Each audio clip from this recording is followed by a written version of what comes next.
From Hollywood, it's time now for Edmund O'Brien as... Johnny Dollar. Mickey McQueen, Johnny. How are you? Mickey? I tried to phone you a couple of times, but I never reached you. Well, I'm out a lot these days. Well, I heard about your promotion to sergeant, Mickey. Nice going. That isn't good. They're taking my beat away from me and putting me behind the desk. I've got to talk to a friend about it. Will you be home tonight? Well, you really sound worried, Mickey. What is it? Nothing yet, Johnny, but there'll be murder before it's finished. My mind's made up. I want to talk to you about it. Sure, Mickey. I'll be here any time you want to come up.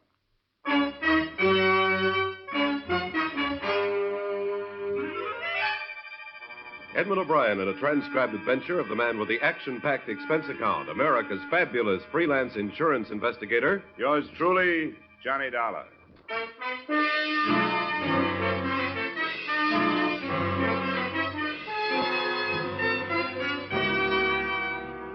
Expense account submitted by Special Investigator Johnny Dollar, to whom it may concern, Hartford Police Headquarters, Hartford, Connecticut. I don't expect you to honor this statement, but since the reports to my regular employers go in on these forms, the following is an accounting of my expenditures during my personal investigation of the Mickey McQueen matter. You may wonder how I got mixed up in it. Well, it's been my privilege to have worked a number of cases with Mickey McQueen here in Hartford, and through the years, a friendship developed between us. So when he phoned Tuesday night to say he wanted to talk to me, I was glad to ask him up. But when it got to be 1:30 in the morning and he still hadn't arrived, I wasn't so glad. He arrived at 2.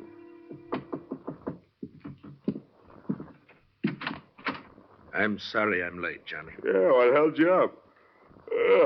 I was about to drop off. I had to think, Johnny. Ah. You're in uniform, Mickey. What about your beat? Yeah, my beat won't miss me.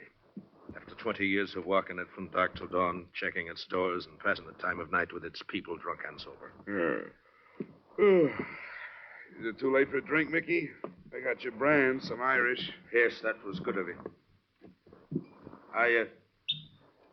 I've been a good policeman, Johnny. I can say that without sounding like I'm stuck on myself, can't I now? Oh, I've never heard anybody else say anything else, Mickey. And I've got more friends to my credit than I have arrests. I'll say that. But I've got a quiet beat. I think there are quieter beats in town. Maybe you're lucky. Here's to it. All right. But be careful what it is. There's murder being done and planned right this minute, Johnny, and them that could stop it don't have the heart, right or wrong. What are you talking about? I know what I'm talking about. Are you feeling all right? Feeling all right? I'm as healthy as I was yesterday, ain't I now? I didn't see you yesterday. Yet they're taking my job, putting me behind a desk. A degrading end for a man that's been active for 20 years. After 20 years on your feet, you should take a rest. You've earned one. The very words of the commission, Johnny. But, Johnny, Yeah, Mickey? Never mind. The devil take them all. I've used up enough of your time. Now, wait a minute. You came over to talk about something more than your new job. What's this stuff about murder being planned and being done? I shouldn't have said it. I wish you'd forget it. What's the matter with you? You know me well enough to tell me. You know me well enough to know I'll keep any confidence you want me to keep. You're a good friend, Johnny. Maybe that's why I've changed my mind about telling you. Then why did you come over? Because I thought I was going to talk to you, but I'm not now. All right, it's your business. But you're acting like a kid. Now, if you don't have anything to say to me, it's after 2. I have a job in the morning. All right, Johnny. I'm sorry I bothered you. I'll say good night.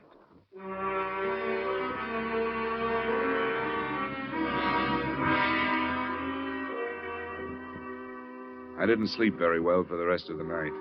In sort of a half doze, parts of Mickey's conversation kept coming back to me. And the more sleep I lost over it, the more I wished I had been less grumpy and more sympathetic. There wasn't a job for me the next day, and right after noon, I decided to drop by his apartment and find out his mood when he was off duty.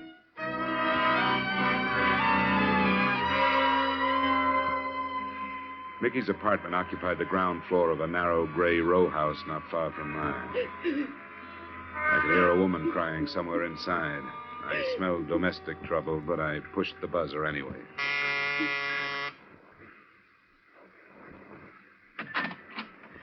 Are you the... I'm Johnny Dollar, a friend of Mr. McQueen's. Oh, yeah, Johnny Dollar. He said to phone you if I ever needed... Is he home? In there.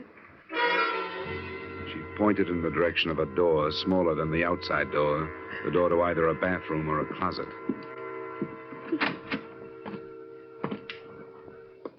It was a closet.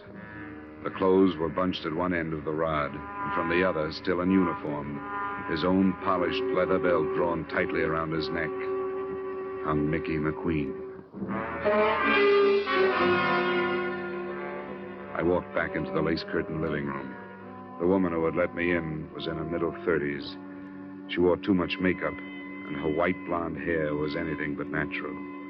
She had stopped crying, and she acted as if she were waiting for me to start something. Well, what about it? Do you explain yourself, or do I get 3 guesses? Never mind that look. I only live here. Oh?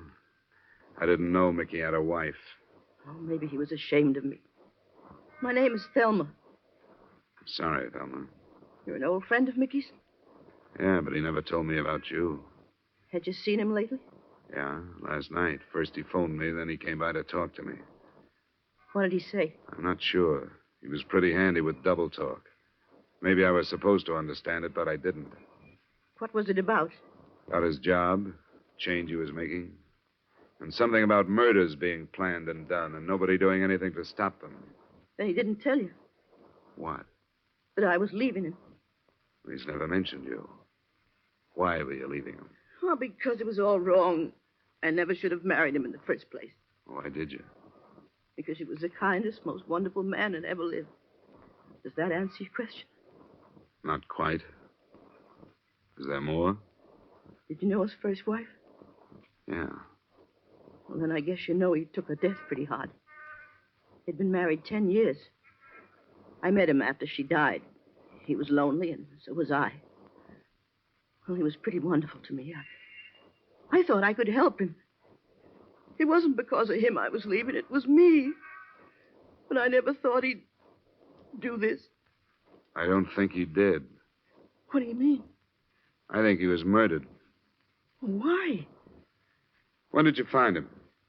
Oh, I came home about a half hour before you got here. Have you phoned the police? Not yet. I didn't know what to do. Where had you been? I told you I was leaving him. I've been living in a hotel. Does it matter? Well, why'd you come back? Oh, just to get some things I'd left. Why are you asking me these things? Well, it's murder. There's bound to be a lot of questions. I don't think it was. Everybody loved him. He didn't have an enemy in the world. Why would anybody want to kill a man like Mickey McQueen? For the rest of the day, I tried to talk myself into leaving the matter in the hands of the police where it belonged, but I couldn't do it. That night, I started making the rounds of Mickey's beat. I talked to a corner magazine vendor who had sold him a mystery, a woman in a cigar store who had talked with him, and a cabbie who had borrowed $5 from him. None of them gave me anything helpful. My next stop was the Cedric Hotel, where I looked up the house detective, Ned Martin. Oh, poor old Mickey. I'll miss him. So will I. Did you see him last night? Yeah, he dropped in. He always did, once or twice a night, just to shoot the breeze, you know. Why'd he do it? Did he leave a note or anything? I think he was murdered. What makes you say that? Came over to see me about 2:30 this morning. There was something on his mind. He wanted to talk about it, but he wouldn't. Yeah, that figures. What do you mean? I noticed something about him last night. He was real low. I asked him what was the matter. He said it was because it was his last night on his beat. He was supposed to check into his new job today. But that didn't sound right to me. Did you know he had a wife? Yeah, I heard about it. Then I hounded him till he showed me a picture of her. Bleached blonde? Yeah, she looks it. I didn't want to embarrass him by asking, but I wondered about her. What makes you think it was murder, Dollar? Now, do you think Mickey was the type to kill himself? Well, no, but how can you tell? I guess you can't. All you can do is try to find out. Well, if you don't have anything more, I'll be on my way. Wait a minute. Huh? I guess it was a dirty trick, and I wish I hadn't done it, but I snooped that marriage. I found out who she was. Her name was Thelma Weaver. She did a couple of years at Joliet. Where'd you get that? Things like that don't stay hidden. I'd drop it if I were you. I really would. What are you holding out on me? It's for your own good, Johnny. I'll shake it out of you if I have to. Okay, hero. You know Fred Cool, the Calcutta Club over in Bartlett. I know of him. He's a police informer, isn't he? They're part-time. Uh-huh. If you won't take my advice and forget it, go talk to him. And don't tell him who sent you.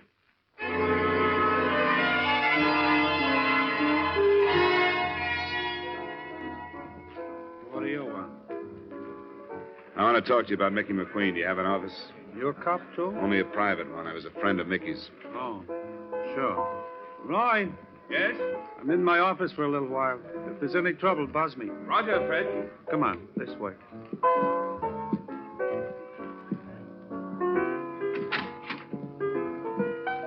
Got quite a crowd tonight, Fred. Sure, sometimes I get a lot of out-of-town trade. Did you see Mickey last night? No, I didn't. I get along fine with Mickey. He won't take any payoff, but he don't push me around. How is he? Do you know his wife? His wife. I didn't even know he was married. Her name was Thelma Weaver before Mickey married her. She did some time in Joliet. Why do you bother me with this? I got work to do. You knew Mickey was dead. No, I didn't know that. I don't see how it would be enough, but it struck me that if somebody knew he was married to an ex-con, they might try to use the information. I suppose you're right. Yeah? Roy, Fred, I think you'd better come out. Important? Yes, I think so. Be right out. Pardon me, Dollar. Little trouble outside. Wait here. I'll come right back. I waited, and while I did, I took a quick look around the office for another way out in case I might need it. There wasn't any unless the steel door in one of the walls was it. But before I could try it, the other door opened. I wasn't expecting Fred Koo to return so quickly, and neither was I expecting who did come in. I didn't expect to find you here, Mr. Dollar. Likewise, Mrs. McQueen. I was looking for Mr. Koo. What for? Well, I thought I might help if I could. Mickey kept this notebook, you see, where he wrote down all the places he stopped when he made his rounds. This place was one of them. I thought if I could talk to this Mr. Koo. Did you know Fred Koo? Oh, I know. You know anybody named Weaver, Thelma Weaver? All right, mister. That's enough. Reach. Don't be crazy. What good would that do? Stay where you are. Don't try anything. I really mean it. She looked like she really meant it. It was a small revolver, Colt 25. I didn't know whether she had come in meaning to use it on Fred Koo or me, but it didn't make much difference at the moment. She had it pointed at my midsection. I couldn't figure her. She held her little revolver as if she was used to the feel of it. But there had been something actressy about the way she said reach.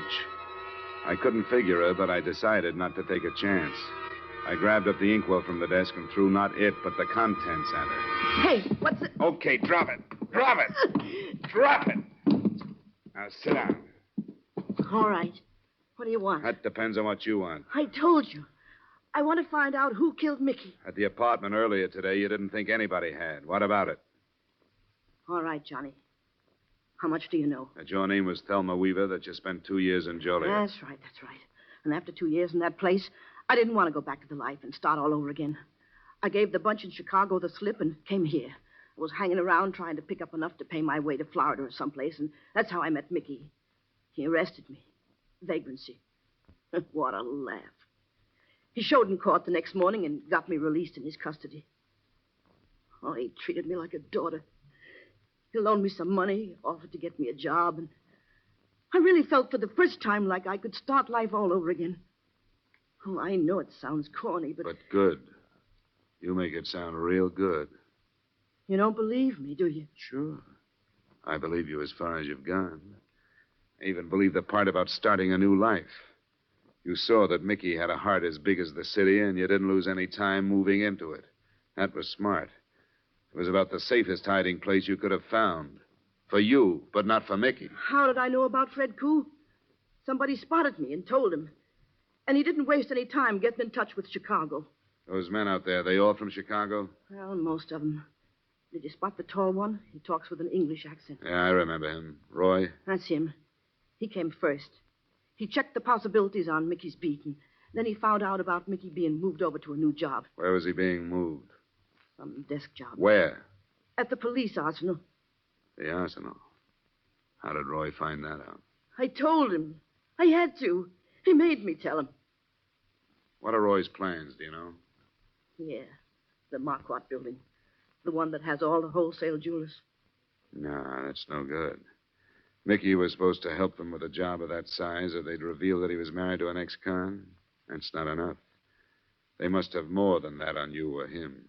Well, I might as well tell you. Can't hurt me now any more than I've been hurt. His name is Roy Weaver. I'm married to him. He threatened to bring bigamy charges unless Mickey helped him. That would do it. With your record, bigamy would be a long stretch. Yeah, 5 years. Mickey would do almost anything rather than cause me that. Who killed him? Roy did. I wasn't there. I swear I wasn't. But they met him after he got through work at 5:30 this morning. Why did they kill him? Mickey was all ready for his new job, and he had the keys to the arsenal. Here's your gun. If you're on the level, you may need it, and the caliber's too small to do me any good. What are you going to do? I'm going to the police. Why not use the phone? It'll be tapped, and it would take too long to explain it. That bunch would be in here before I got started. I wouldn't try it if I were you. Where are you going, Dollar? I'm going home. I was waiting for Fred Q, but I guess he decided not to bother. Fred had to leave. Did Mrs. Weaver entertain you with her sordid story? Yeah, it was very pleasant. She's a charming girl. You were going home to think about it. Well, if you don't mind, get out of my way. Carl, Benson. I'm afraid I do mind. I couldn't chance having Fred interrupted at the arsenal. Get out of my way! Hey, where you gone? Come on! That's enough! Ah, that's fine, Carl. Now, shall we go back to the office and wait? Bring him along, Carl. It's a pity you became involved in this, Dollar. I'd hoped there wouldn't have to be any more violence. You did stop him. Yes.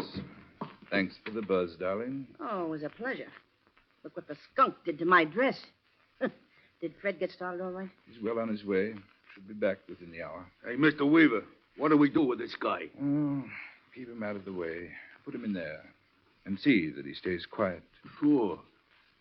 Hey, you. Turn around.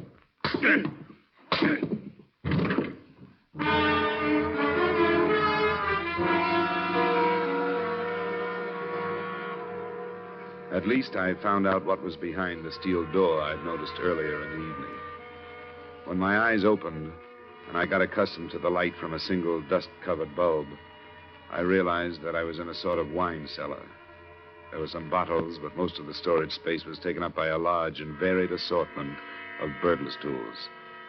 There were a few weapons, too, but I knew they were nothing compared to what Fred would bring back if the raid on the arsenal was successful. I glanced at my watch at 11:15, and right after that, I heard the heavy latch on the door being turned.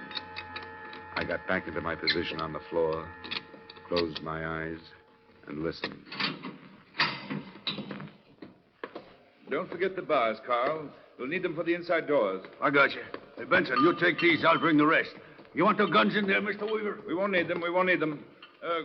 Crocker. Yeah? Listen closely now. We're behind schedule. Both cars are in back. In the Buick, you'll find the things from the arsenal. Yeah. I want you to move half of them over into the Cadillac. What about the grenades, Roy? They're in a case marked CN-DM, irritant gas M6. I got it. Open the case and put half in the Buick. The most important is the cordite powder for the vaults. There are 2 boxes. Put one in the trunk of each car. Right. Be careful. It's very touchy stuff. Yeah, I know. I've handled it before. All right, get along then, and hurry. It won't take long. Now, Fred will be in charge of one car. I'll be in the other. It's all right. We're agreed that we'll meet at the north entrance at midnight, both to approach the building from the east on Lincoln. You will have dropped 2 men to guard the south entrance. 2 of my men will subdue the guard at the north. They better. They'll spring the alarm in a big hurry. You can trust me. They'll use Thompson's. Thelma, Yes, Roy? where are you going? Well, don't be so snoopy. I'm going to powder my nose. You're coming with us. Sure, Roy, if you want me to. I don't need you, but I don't think I should feel safe without you with me. Don't be long. I'll be right back. Think everything is ready from in here, Mr. Weaver. Good. Go to the cars then, Carl. What about the Seamus there? Oh, lock him up again. We'll decide what to do when we come back. I guess he can't cause no harm in there.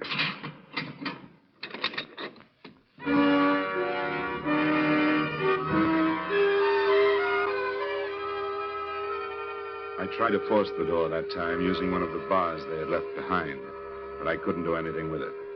Then I started poking the cement walls.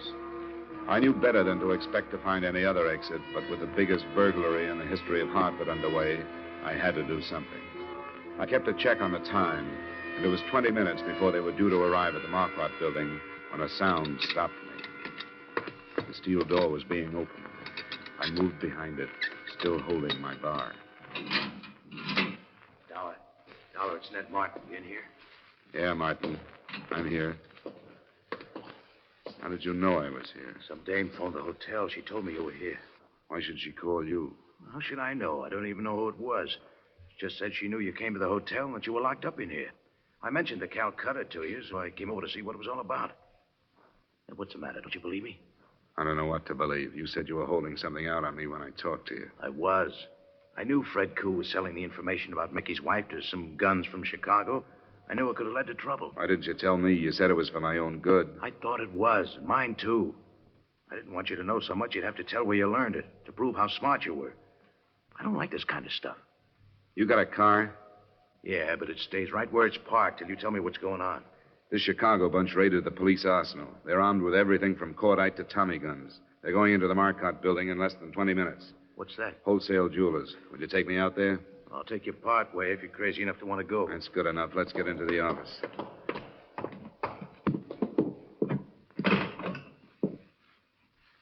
It's dead.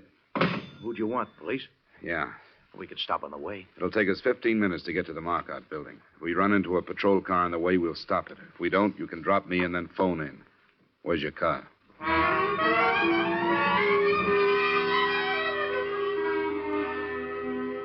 At the speed we traveled, we should have at least picked up a traffic cop, but we didn't. Martin wouldn't take me any closer than the corner of Atlantic and Milton. We reached there at 12 minutes after 12.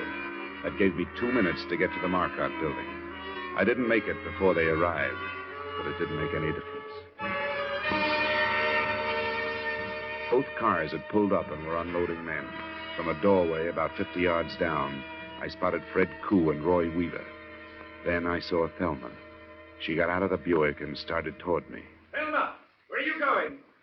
Weaver shouted at her, but she didn't answer. Instead, she stopped, and I saw the little gun glitter in her hand as she turned back to them. Then I saw what she was aiming at. The trunk of the Buick, where the cordite powder was. Thelma! Thelma! Stop it! The car went up in a blast of powder and gasoline, and she moved back toward the other one.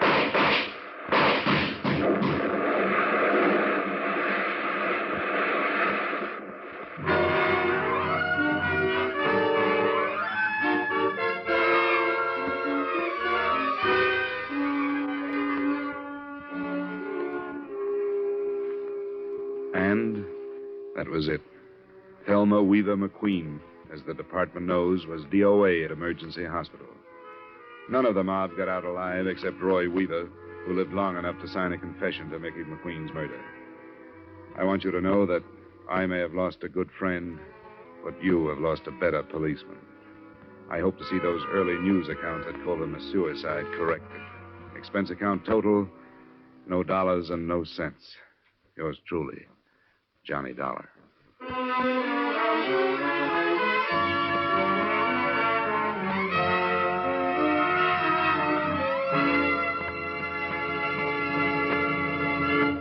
Yours truly, Johnny Dollar, stars Edmund O'Brien in the title role and is written by Gil Doud with music by Wilbur Hatch. Edmund O'Brien's latest picture is the Paramount Pictures production, The Redhead and the Cowboy. Featured in tonight's cast were Bill Conrad, Martha Wentworth, Herb Butterfield, Jack Moyles, and Ray Hartman. Yours truly, Johnny Dollar, was transcribed in Hollywood by Jaime Del Valle. This is Dick Cutting inviting you to join us next week at this time when Edmund O'Brien returns as Yours truly, Johnny Dollar.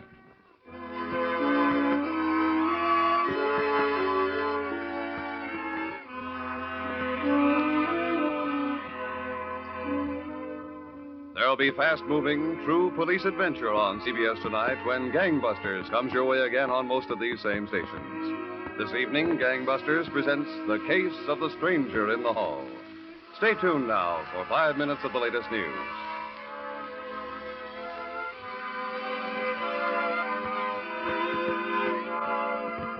This is CBS, where you laugh at Jack Benny every Sunday night, the Columbia Broadcasting System.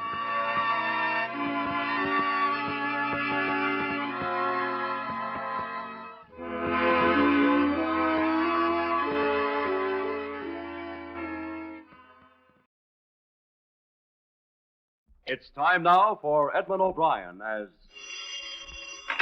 Johnny Dollar. Lou Krager, Mr. Dollar. Yeah, Lou, what's up? They found the boat a few miles off the Atlantic side of St. Croix. Oh? She was empty. Neither one of them aboard? No. From what I understand, it looks like there was trouble, all right. How's that? Blood stains. I guess signs of a struggle. The engine had run until it was out of gas. They're sure it's the boat, huh? Yeah, they must be. Oh, they're sure. It's registered to Willard South. Yeah, all right. Where can I see it? Well, they won't have it in for another 30 minutes. The police dock is next to Royal Mail. You can't miss it. I'll meet you there if you want. Good, Lou. I'll see you in about 20 minutes.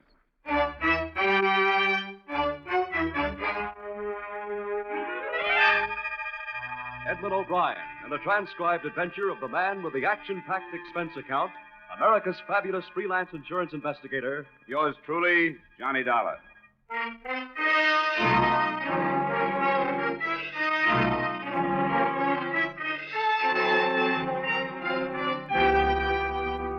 Expense account submitted by Special Investigator Johnny Dollar to Great Eastern Insurance Company, Hartford, Connecticut. The following is an accounting of expenditures during my investigation of the Willard South matter. Expense account item 1, $143.80, airfare and incidentals between Hartford and the city of Charlotte Amalie, island of St. Thomas, Virgin Island Group.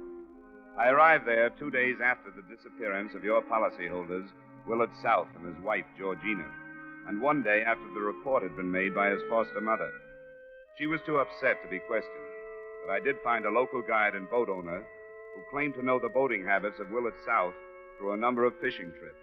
I made arrangements with him to start my own search the next morning, but it was this guide, Lou Krager, who phoned that second evening to tell me that South's cruiser had been found empty.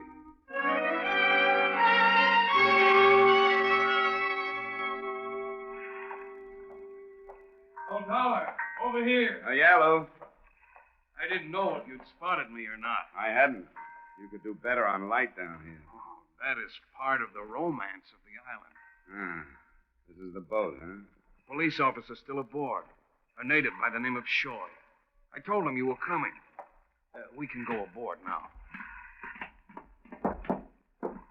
In the cabin. Officer Shoy? Yes? Mr. Dollar is here. Oh, come inside then. Thanks for letting me aboard, officer. Glad to meet you, Mr. Dollar. I was sent to your University of Iowa to learn to be a policeman. It's a good school.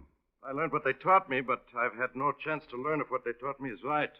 It is our boast that there is no crime in the Virgin Islands. That has been right. But now this.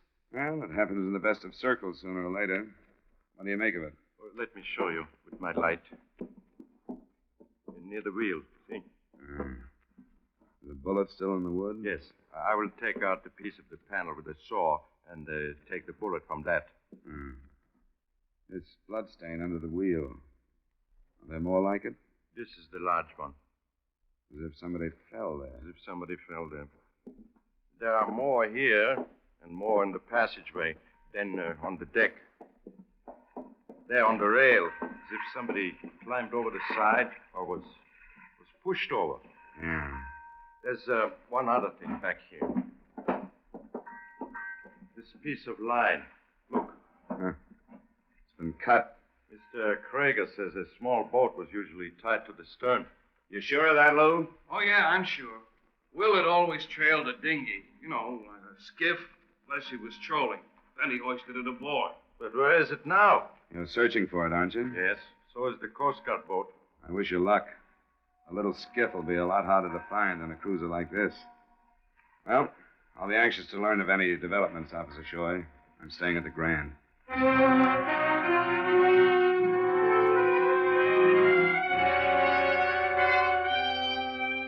Nothing had developed by noon the next day. I spent the morning on routine legwork, and at 12:30, I was back at the Willard South address. It was an old building with enough elevation to give its windows a view of Charlotte Amelie's pleasant harbor. I'd known Willard South's foster mother lived there, but I hadn't known about the man who met me at the door. I'm Willard's brother. I was told you'd called yesterday. Mr. Dollar, come in. Your mother was too upset to talk with me yesterday. You've gotten the news on what they found, I suppose. Yes, I went down to see the boat.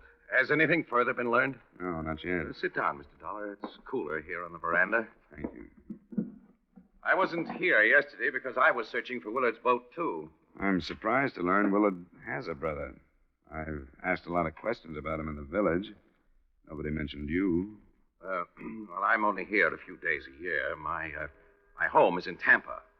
I arrived the first of the week, Tuesday. I'm glad I met you before I had to see your mother. It's a lot easier to be blunt with a brother. Blunt, Mr. Dollar? About Willard's reputation on the island. I can't seem to find anybody who doesn't hate him. I'm afraid you won't either. Do you know anyone who hated him enough to shoot him? Well, I hardly know how to answer that. I know a number of men have been hurt seriously by him. The ones that have lost wives? Yes. Do you think he's dead? I don't know. The only thing I'm sure of is that there was a shooting on his boat and somebody was hurt. I'm told your brother and his wife were seen leaving on it at dusk, night before last. Is that right? Yes. They'd packed an evening meal. Meal had never been eaten. Were little trips like this a regular habit of theirs? No, they weren't at all. It was a special occasion. Georgina's never stopped hoping she could reform Willard and win him back. This trip was one more of her efforts. Did they say where they were going? No, but I thought it would be Calibra. That's an island about 20 miles from here in a westerly direction. Mother said they started that way, but the boat was found almost 40 miles in the other direction. It's a matter of 60 miles. Yes, 60 miles. Mr. Dollar, what could have happened in those 60 miles? I don't know yet, but I hope to find out. You knew about the skiff being cut loose. Yes, they told me, but... Paul, dear. Yes, Mother. Who's with you? Is there any news? Nothing yet. Mother, this is Mr. Dollar from the insurance company. How do you do, Mr. Dollar? Mrs. South, I'm sorry I have to meet you at a time like this. A great many crises in the past 10 years have revolved around my son, Willard. I've conditioned myself to expect them. Even his death by violence, if that should be. Mother, please. But if harm has come to Georgina... There's no evidence of that, Mrs. South. Well, if it does, I shall hold myself responsible. Mother. Because I allowed her to become the wife of the beast I have called my son.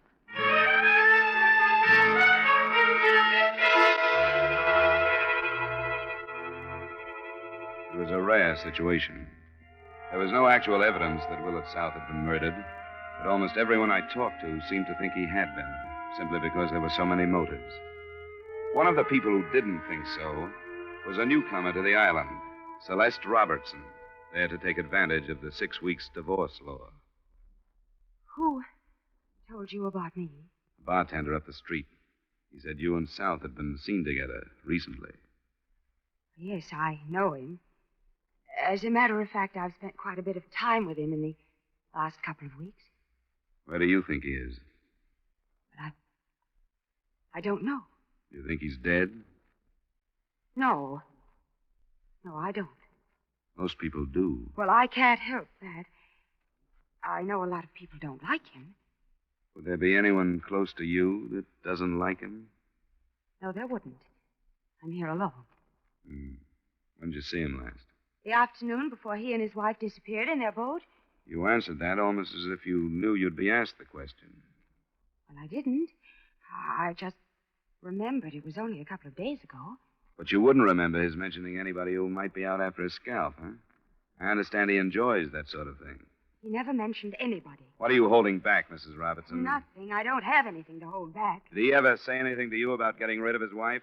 I don't know what you mean. Look, all we have to work with is a bullet hole in the boat and some bloodstains that could have come from her or from him. He never said anything. And what are you afraid of? I'm not. Look, Mr. Dollar, please, I don't want to get my name mixed up in this if I can help it. I'm here sort of on good behavior. I know I was wrong to see him because he was married, but...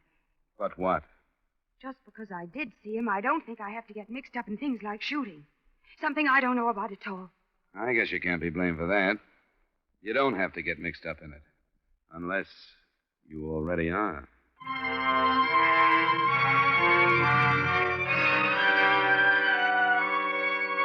All that day, planes searched the sea for the missing skiff. Boats, too, swept back and forth between the islands. It wouldn't seem possible that anything they missed would ever be found. But it was. That evening, after the planes had given up in order to get back to their fields before dark, a radio report was received from one of the boats. The skiff had been found, and in it, still alive, was Mrs. Willard South. I was with Officer Shoy when the boat was docked under the steady hand of a leathery old skipper with the help of one crewman. Forward there. Get some fenders over, Gerald. What's the matter with you? All right. Take a strain now. We can go aboard now, Mr. Dollar. All right. Hello, Captain Bracken. Hello yourself, Officer Shoy. Your luck is good. Ain't used these eyes for 72 years for nothing, Officer Shoy. How's Mrs. South? Can she talk to us? She cannot. She's been put through a hard time. She gets turned over to Dr. Garr before she talks to anybody else. What about her husband? Did she say what happened? Yes, she did. She seen him shot down before her very eyes. And his dead body heaved to the sharks. And then somebody go fetch Dr. Garr. She needs some work, else she'll die.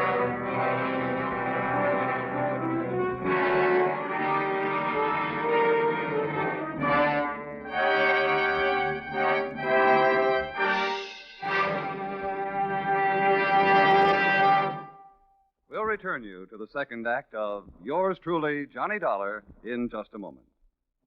Have you heard the new Sing It Again? The new comedy of Jan Murray, your host, on that coast-to-coast phone? The new cash prizes for cracking the mystery of Sing It Again's phantom voice?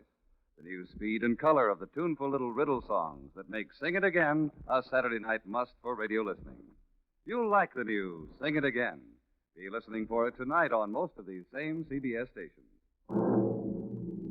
Now, with our star, Edmund O'Brien, we return you to the second act of Yours Truly, Johnny Dollar.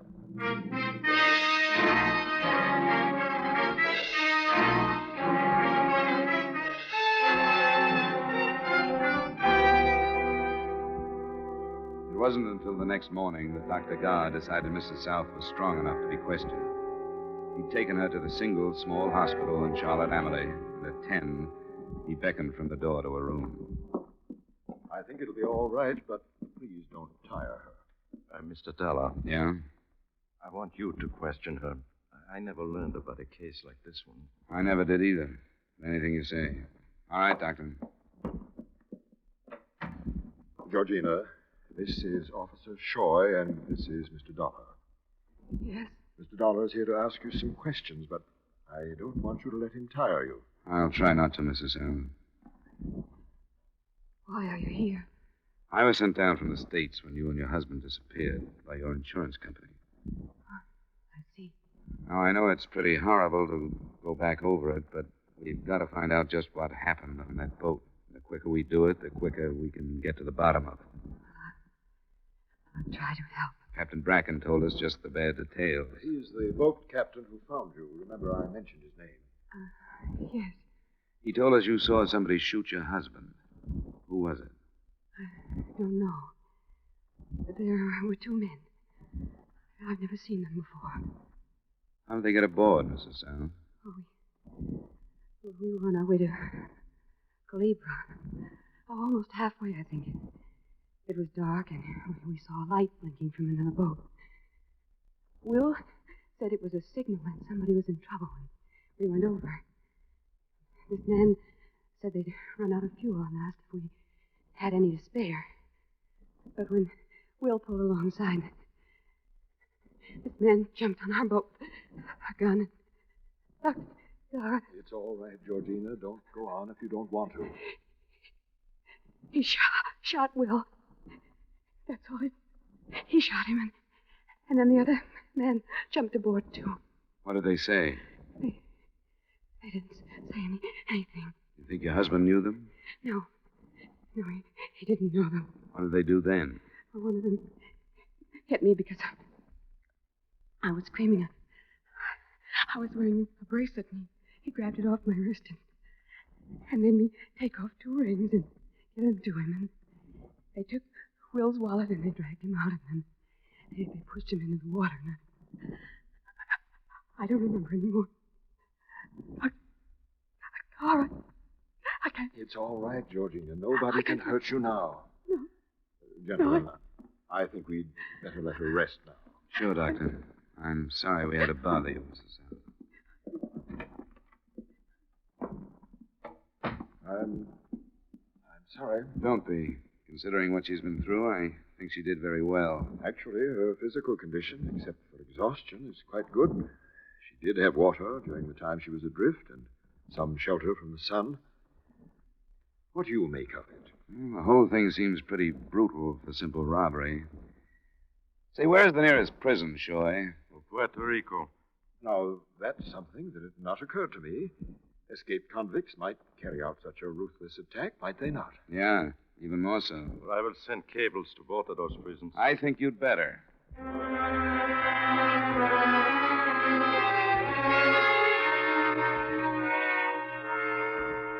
It was little enough to go on, but it was obviously useless to try to get any more information from Mrs. South then.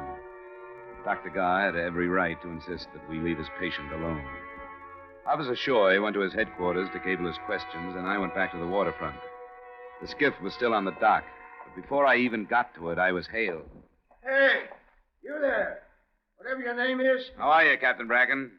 Oh, how's the invalid? Have you heard? Yeah, I just left her. She'll be okay. Yeah, lots of spunk, that one.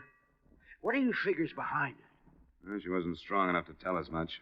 But Officer Shoy is checking the possibility that those 2 men she talks about might be escaped convicts. Say, they might have been. Well, I can't see anybody like that leaving her alive to talk about it. And no matter how low they get, there's them that can't kill a woman, I suppose. What are you doing down here? I want to take a look at that skiff by daylight. The escaped prisoner theory is too long a chance to rest on. It still may have been a local job. Oh, I hate to see it turn out that way somehow. Why do you say that? Oh, this wants to be a peaceful island.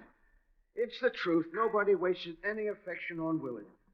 But if it'd been downright fitting if 2 escaped convicts done that devil in.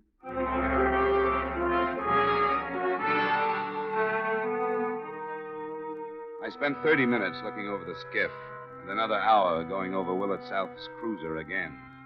Nothing I dug out of either one added up. Neither did the results of a trip to the cable office. There had been no recent escapes from the prisons. Right from the beginning, for all my prying and all my questions, I hadn't gotten one positive lead. But by this time, there were so many things I couldn't put my finger on that I began to reason, why not make a weapon of just that?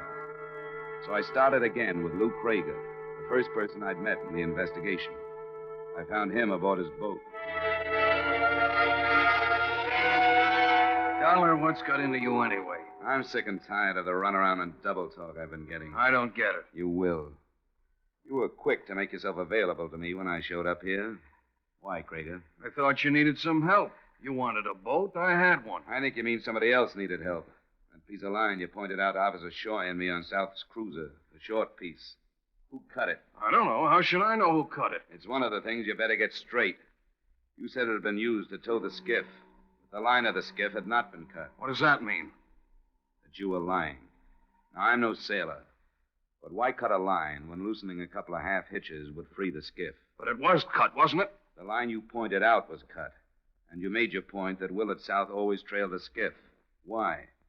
Because you wanted the search for it to go on. Because you knew his wife was alive and would be found in it. I think the tropics have got you, Dollar. You don't think I can break this case down, do you? Because half of the non-tourists on the island are willing to lie to cover up for her. I don't care how noble their loyalty is. This case is going to be broken down. Because there's a reason Coast Guard planes can search for 3 days and not find her, but that night after dark, your friend Bracken can. Her story of the other boat and the 2 men. If the South cruiser had been stolen, the other boat would have been found. How do you know what happened? I know that a doctor will be here in less than 18 hours who will prove that Georgina South did not spend 3 days adrift. Dollar, you don't know what you're talking about. Where are you going? To Caleb the doctor. Now, wait a minute. You don't know what you're doing, Dollar. I was told what to do when I was sent down here. Leave things as they are, Dollar. Believe me, it's the right thing to do. Not where I come from. Well, I can't let you. Mr. Krager, I order you to stop. Stop, or I have the right to use You heard him, Krager. You heard him. Take it easy. Listen to me, Dollar. Sometimes right, the way you find it in the book, isn't right. Remember that I told you.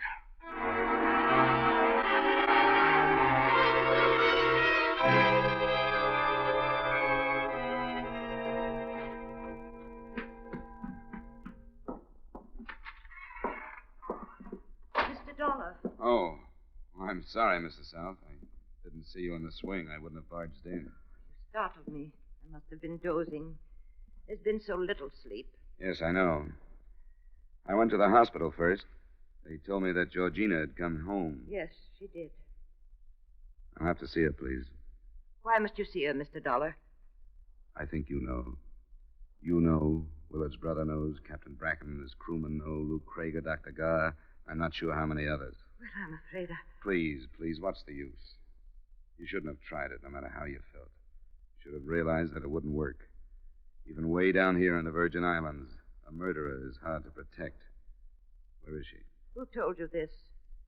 There were too many mistakes. Luke Krager made the biggest one. You too are making one, Mr. Dollar.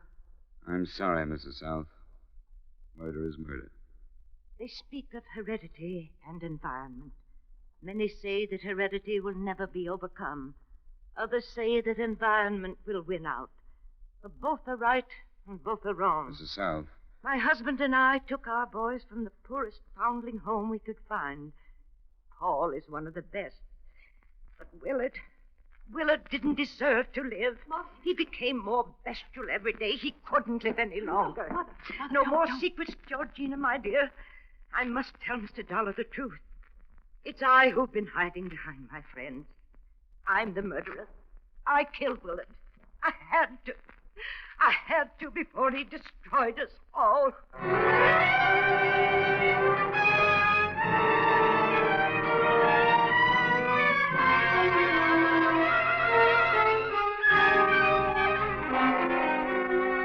Expense account item 2, $85.40. Miscellaneous expenses in Charlotte Amalie.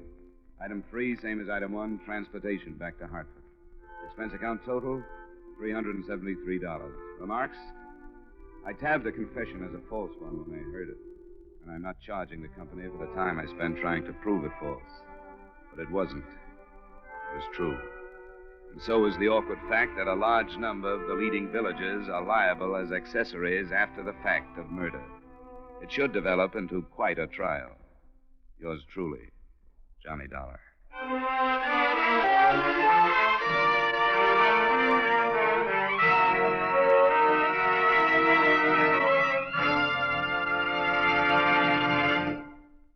Yours truly, Johnny Dollar, stars Edmund O'Brien in the title role and is written by Gil Dowd with music by Wilbur Hatch. Edmund O'Brien's latest picture is the Paramount Pictures production, The Redhead and the Cowboy. Featured in tonight's cast were Irene Hubbard as Evangela, Jan Miner as Georgina, Gilbert Mack as Lou, Fran Lafferty as Celeste, Ed Latimer as Sam, Maurice Tarplin as Shoy, and Bernard Lindrow as the Doctor.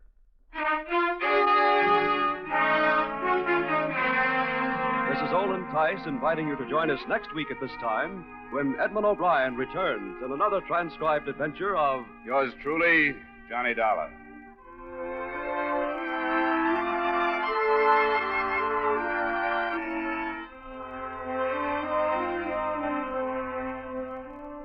Everybody wants to help America's defense program.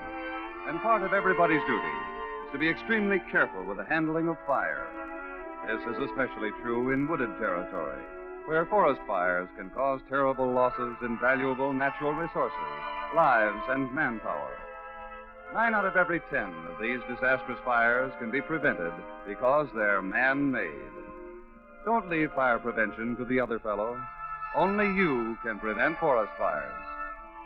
Stay tuned now for 5 minutes of the latest news.